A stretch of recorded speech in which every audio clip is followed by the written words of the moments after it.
escombros y sombras llegaron, hombres ajenos con cruces en mano. La ciudad cholulteca en silencio, su cultura un tesoro sagrado.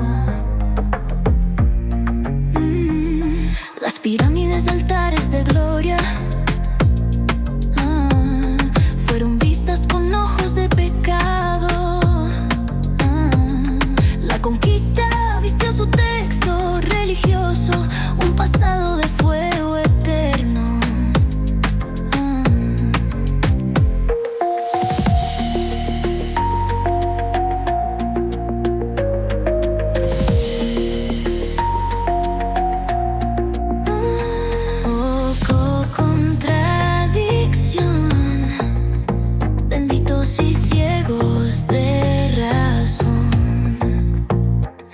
Exorcizan lo que no entienden y en la historia imponen su perdón.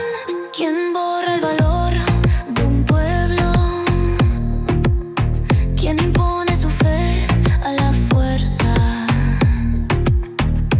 Entre ruinas la identidad resiste, aunque el tiempo la cubra de tierra. ¿Quién borra el valor de un pueblo?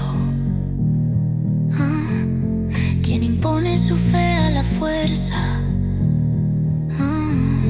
Entre ruinas la identidad